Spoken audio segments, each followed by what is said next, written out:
हरे कृष्ण। दंडवत प्रणाम समस्त भक्तबृंदेर चरणे। अत्यंत मनोयोग सह श्रवण करबेन पवित्र रूपिणी एकादशीर महत्व।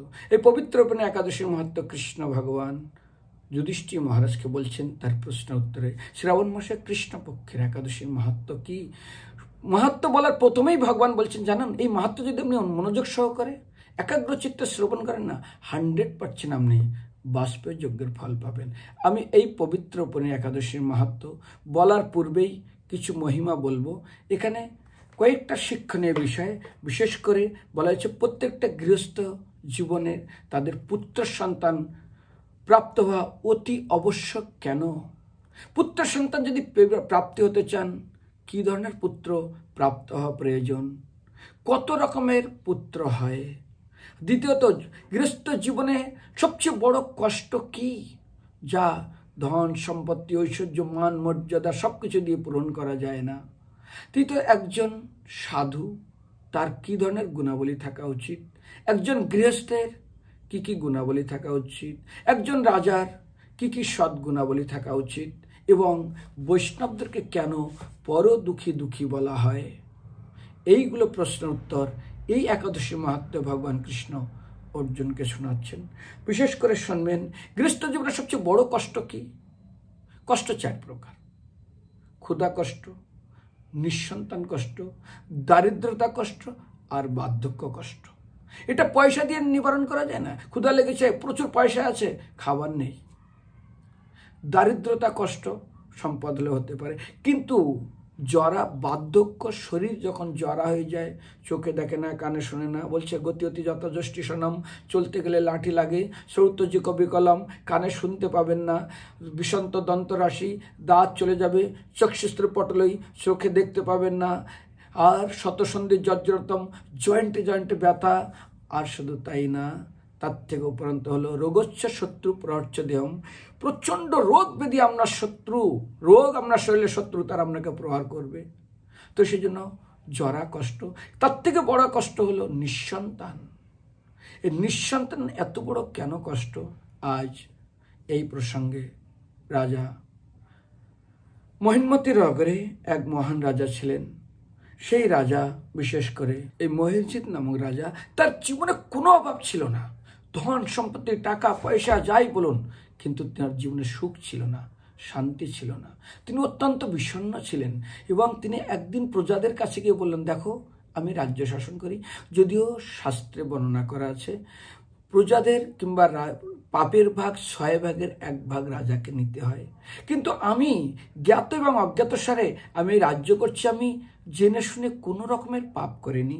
তো রাজা কি কি গুণাবলী থাকা উচিত এখানে বর্ণনা করা হয়েছে। প্রথমত রাজা বলছেন সমস্ত সাধু সন্ত সজ্জন মন্দিরদের কাছে গিয়ে, আমার জীবনে আমি রাজা, রাজ্যের সমস্ত গুণাবলী রাজার, আমি সেই গুণাবলী আমার ভিতরে আছে, আমি আপ্রাণ চেষ্টা করি এই গুণাবলীগুলো পালন করার জন্য, এই সদাচারগুলো পালন করার জন্য। আমি কোনো পাপকর্ম করিনি, জ্ঞাত বা অজ্ঞাত সারে অন্যায় করে কিংবা ধন লুণ্ঠন করে প্রজাদের রাজকোষ আমি ভরিনি। 3, আমি ব্রাহ্মণ বৈষ্ণব সাধু সন্ত সজ্জন মণ্ডলী ঋষি মুনি ঋষি কাদেরকে কোনোদিন আমি অবমাননা করিনি, যথাযোগ্য তাদেরকে আমি সম্মান প্রদান করেছি। আমি প্রজাদের অকারণ উৎপীড়ন কিংবা অনিষ্ট করিনি এবং তাদেরকে আমি পুত্রবৎ শাসন করেছি, নিজের সন্তানের মতন। আর আমি যথাযোগ্য ধর্মের শাসন অনুসারে, ধর্মের নির্দেশ অনুসারে রাজ্য শাসন করেছি এবং দুষ্টদের দমন এবং সৃজনদের পালন করেছি এবং সাধু সন্তদের আমি যথাযোগ্য সম্মান শুধু না সেবা করার চেষ্টা করেছি। ধর্মবশত থেকে আমি সব কার্য করেছি, কোনো অন্যায় তো করিনি। তবু আমার জীবন কেন এত বড় কষ্ট, আমি কেন নিঃসন্তান? তখন তিনি কি করলেন, সমস্ত সাধু সন্তকে যখন বললেন, সাধু সন্তরা তার বৈষ্ণব হলো পর দুঃখে দুঃখী, বৈষ্ণবের নিবেদনে কৃষ্ণদয়াময় এহেন পতিত জনে হইবেন সদায়। তখন তারা বললেন, আচ্ছা শুনুন, এর একটা উপায় আমরা করবই করব। তবে আমরা শুনেছি আলোচনা করছে পাশেই আছে জঙ্গল, গভীর বন, সেখানে লোমশ বিষয়ে একজন মুনি ঋষি আছেন, যিনি অনেকগুলো সদ্গুণে গুণান্বিত। সাধুদের কি কি গুণ থাকা উচিত? তো লোমশ ঋষির গুণাবলী রাজাকে শোনাচ্ছেন। বলছেন তিনি তো অত্যন্ত দীর্ঘায়ু এবং তার শরীরে কোনো রোগ নেই, 3, তিনি নিরাহার অর্থাৎ বিনা ভোজনে তিনি কঠোর তপস্যা করছেন এবং সমস্ত শাস্ত্র তিনি অত্যন্ত বিশারদ এবং সেই শাস্ত্র জানে না শাস্ত্র সম্বন্ধে কিভাবে পালন করতে হয়। আর তিনি ত্রিকালজ্ঞ, সমস্ত জীবের ভূত ভবিষ্যৎ সব বলতে পারেন এবং তার মতো ভগবত তত্ত্ববেত্তাগণ এই পৃথিবীতে অত্যন্ত দুর্লভ। আরে এক একটা ব্রহ্মার এক একটা জন্মে তার এক একটা লোম তার শরীরে এত তিনি দীর্ঘায়ু। আমরা চলুন না সবার কাছে যাই, তিনি তো তিলজ্ঞ, তিনি অবশ্যই আমাদের ইচ্ছা পূরণ করবেন, আমাদের দুঃখ দূর করবেন। এইভাবে তারা সবাই মিলেমিশে মুনির কাছে গিয়ে তার গুণগান করলেন এবং তাদের দুঃখ জানালেন। মুনি বললেন শুনুন, ধ্যানস্থ হলেন। ধ্যানস্থই জানতে পারলেন এই যে ঋষি, এই যে মহারাজ মহিজিৎ রাজা, ইনি আগের জন্মে এক দরিদ্র বৈশ্য ছিলেন। এই বৈশ্য তিনি একবার এক গ্রাম থেকে অন্য গ্রামে যাওয়ার সময় কি করলেন না, অত্যন্ত পিপাসক্ত হয়ে যান, একটা পুকুর পাড়ে জল খেতে যান। সেখানে একটা গাভী তার বাচ্চাকে নিয়ে জল পান করছিলেন।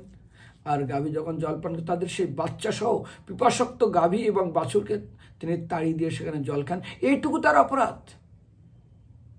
এরপর তিনি কোনো পূর্বের পুণ্য ফলে আজ এই নিষ্কপট রাজ্য পেয়েছেন। লেখা আছে লিখিত চিত্রগুপ্ত যা ললাটে অক্ষর মালিকা। অদৃশ্য লিপিতে বিধাতা অদৃশ্য লিপিতে কপালে লিখে দেয়, যার ভাগ্যে যতটুকু সুখ দুঃখ লেখা আছে অবশ্যই পাবেন। সেই জন্য একটা ছেলেকে বলছেন ললাটে লিখিনম ষষ্ঠী জাগরণে যথা। আরে ভাগ্যে যেটা লিখে দিয়েছে ষষ্ঠী জাগরণের দিনে সেটা অবশ্যই প্রাপ্ত হবে। তো ইনি কোনো পুণ্য করেছিলেন যার ফলে আজ পুণ্য ফলে তিনি এই বিশেষ করে নিষ্কণ্টক রাজ্য ভোগ করছেন।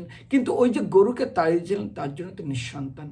তো এনাকে যদি সন্তান প্রাপ্ত হতে হয় তাহলে এক কাজ করতে হবে। কি করতে হবে না, এনাকে শ্রাবণ মাসের শুক্লপক্ষের যে একাদশী আসে এই একাদশী তাকে পালন করে পবিত্র একাদশী পালন করতে হবে। আর শুধু আপনারাও করুন এবং এই ফল তাকে দান করুন, তিনি অবশ্যই তার সন্তান প্রাপ্ত হবে। তো শাস্ত্র সিদ্ধান্ত অনুসারে তিনি এই কার্য করলেন এবং তার সন্তান হলো। এখানে দুটো শিক্ষণীয় বিষয় অত্যন্ত মহত্বপূর্ণ। সন্তান কত প্রকার? সন্তান 4 প্রকার হয়। একটা আপনারা শুনছেন সুকৃতিজনক সন্তান, ঋণজাতক সন্তান, দুষ্কর্মজনিত সন্তান আর পাপকর্মজনিত সন্তান, শত্রুজনিত সন্তান। তো শাস্ত্রে বলছে প্রত্যেকটা গৃহস্থের সন্তান হওয়া কি অতি আবশ্যক? বলে হ্যাঁ, প্রত্যেকটা গৃহস্থের অবশ্যই তাদের সন্তান হওয়া অতি আবশ্যক। তার থেকে মাহাত্ম্যপূর্ণ দেখুন, রাজা দশরথ তার কোনো সন্তান ছিল না, তিনি অত্যন্ত দুঃখে ছিলেন। চিত্রকেতু তারও কোনো সন্তান ছিল না। আরে নন্দ মহারাজের কথা চিন্তা করুন না, তার কোনো সন্তান ছিল না। সেই জন্য মানুষের জীবনে 4 রকমের কষ্ট হয়। এক দারিদ্রতার কষ্ট, এক নিঃসন্তান কষ্ট, এক জরা কষ্ট, এক ক্ষুধা কষ্ট। তো শাস্ত্রে বলছে কাকে সন্তান বলে? তো শ্রীমদ্ ভাগবতমের শকুন্তলা এবং দুষ্যন্ত রাজা সঙ্গে যখন কথা গোপন হচ্ছে বলা হয়েছে পুণ্যম য নরকযস্মাৎ পিতরম ত্রয়াতে সুত তস্মাৎ পুত্রেতি পোক্তা স্বয়মেব স্বয়ম্ভব। পুত শব্দ অর্থ নরক, আর সেই নরক থেকে পূর্বজদেরকে যিনি ত্রাণ করেন তাকে বলে পুত্র। আর যদি সেই পুত্র ত্রাণ না করতে পারে তাহলে তাকে পুত্র বলে সম্বোধন করা হয়নি। তো জরৎকার ঋষি তিনি বিবাহ করেছিলেন কিন্তু সন্তান নেননি। তিনি একসময় দেখেন তার পূর্বপুরুষ একটা কুয়ার ভিতরে উল্টে ঝুলে আছে। তো জিজ্ঞাসা করলাম আমরা কারা? বলে আমরা জরৎকার ঋষির পূর্বজ, তিনি কোনো সন্তান নেননি, তার জন্য আমাদের আজ তর্পণ ক্রিয়া হয়নি। তাবৎ ভ্রতি সংসারে পিতর পিণ্ড তৎপরঃ চবৎকুলে কৃষ্ণ ভক্ত সুতন্নৈব প্রজায়তে তাবৎ ভ্রমতি সংসারে। ততদিন প্রত্যন্ত পিতৃপুরুষগণ অত্যন্ত তৃষ্ণার্ত এবং উদ্গ্রীব হয়ে থাকে কি না কে আমাদের পিণ্ডদান করবে। তাবৎ পিতর পিণ্ড তৎপর, পিণ্ড খাওয়ার যাওয়া আসায় যাবৎ কুলে কৃষ্ণ ভক্ত, যতদিন সেই বংশে কৃষ্ণ সন্তান বা কৃষ্ণ ভক্তের জন্মগ্রহণ না হবে। তো এখানে জরৎকার ঋষি সেখানে বলছেন নহি ধর্ম ফলৈস্তৎময় ন তজন্তি উপসৃষ্যন্যস্ততই তাম গতিম প্রাপ্তম বন্তি হি পুত্রজন ভজন্তি। প্রতিটি গৃহস্থ ব্যক্তির পুত্র সন্তান হওয়া অতি আবশ্যক। তার থেকে অধিক মহত্বপূর্ণ হলো সেই সন্তানকে অবশ্যই ধর্মশীল এবং সদাচারী হতে শিক্ষা দেওয়া উচিত। যদি সেই সন্তান সদাচারী এবং ধর্মশীল না হয়, তাহলে সে পূর্বপুরুষদের উদ্ধার করতে পারবে না। যদি সদাচারী এবং কৃষ্ণ ভক্ত হয়, কুলং পবিত্র জননী কৃতাত্মা বসুন্ধরাচ্চ ধন্য তনবা, কুলকে পবিত্র করে জনকৃতাত্মা হয়, বসুন্ধরা ধন্য হয়ে যায়। শুধু তাই না, শ্রীমদ্ ভাগবতমে দেখবেন লেখা আছে, সেখানে সপ্তম স্কন্ধে 30 সপ্তাহ পিতা পুত্র পিতৃবী সহনগ, 21 কুলকে পর্যন্ত তিনি উদ্ধার করতে পারে। তিনি কি করেন না, স্বর্গের নিত্যন্তে পিতৃ চাইব, কি হলে স্বর্গের উদ্ধারে তার পূর্বপুরুষরা নৃত্য করতে থাকে। অহংজাত অহংগৃহে, আমাদের গৃহে, আমাদের বৈষ্ণব গৃহে কৃষ্ণ সন্তান জন্মগ্রহণ করেছেন। সেই জন্য আশিস্ফুটন্তি পর নরকে চাইবা, নরক থেকে তারা উদ্ধার হয়ে যায়। তো বিশেষ করে পুত্র সন্তান, যেমন দেখুন যুধিষ্ঠির মহারাজ, যেমন দেখুন ধ্রুব মহারাজ, যেমন চৈতন্য মহাপ্রভু পার্শ্বদের ভিতরে দেখুন আজ শ্যামানন্দ প্রভু, জীব গোস্বামী, এনাদের জীবন, নরোত্তম দাস ঠাকুর, তারা কিভাবে তাদের পূর্বজদেরকে কিভাবে উদ্ধার করেছেন। ধুন্ধুকারী গোকর্ণের কাহিনী আমরা শুনছেন। এরপরে শুনবেন যখন সবাই মহাত্মাকে দর্শন করার জন্য বলে চলেন আমরা লোমশ ঋষির কাছে যাই। আরে ভাই, সাধুর দর্শন অত সহজ নয়। তো শাস্ত্রে বলা হয়েছে সাধু দর্শন করতে যেমন হীরা কিনতে গেলে পয়সা লাগে, কিন্তু সোনা কিনতে থেকে আরও বেশি কিন্তু সিটি গোল্ড কিনতে পয়সা লাগে না। তো এখানে কিছু শ্লোকে অত্যন্ত মাহাত্ম্যপূর্ণ বলেছে কারা বিশেষ করে ভগবত ভক্তের দর্শন লাভ করতে পারেন। মুক্তানা অপিসিদ্ধানাম নারায়ণ পরায়ণ, যারা অত্যন্ত সিদ্ধ, যারা অত্যন্ত পুণ্য কর্ম করেছেন, তাদের ভাগ্যে একমাত্র ভগবত ভক্তের দর্শন পায়। ভাগ্য উদয়ন বহু জন্ম সমর্যতেন, অনেক অনেক ভাগ্য, অনেক অনেক পুণ্য করার ফলে অনেক জন্মের তারাই একমাত্র ভগবত ভক্তের দর্শন পায়। বলছে না দুর্লভম মনুষ্য জন্ম, মনুষ্য জন্ম দুর্লভ, তত্রাপি দুর্লভম মনে বৈকুণ্ঠ প্রিয় দর্শনম, তার থেকে দুর্লভ হলো ভগবত ভক্তের দর্শন লাভ করা। শুনবেন, আপনি কোনো শহরে গ্রামে থাকেন, বিশেষ করে শহরে মোড়ে মোড়ে মন্দির, কোথাও রাধাকৃষ্ণ, কোথায় গৌরনীতায়, কোথায় কালী, কোথায় দুর্গা, হাজারো মন্দির, কিন্তু ভগবত ভক্তের দর্শন পাবেন না। সেই জন্য ভগবত ভক্তের দর্শন করতে বলছে জ্ঞানতা, সুলভা ভক্তি মুক্তি। জ্ঞান লাভ করলে ভক্তি মুক্তি পাওয়া যাবে। যজ্ঞাদি পূর্ণতা, অনেক অনেক যজ্ঞ পূর্ণ হবেন, কিন্তু ভগবত ভক্তের সান্নিধ্য শ্রেয়ন সাধন সহস্রেষু, হাজার হাজার সাধন দিয়ে যে বলতে পারবেন যে ভগবত ভক্তের সান্নিধ্য পাবেন না। রে ব্রহ্মাণ্ড ভ্রমিত কোনো ভাগ্যবান জীব গুরু কৃষ্ণের প্রসাদে পায় ভক্তিলতার বয়স।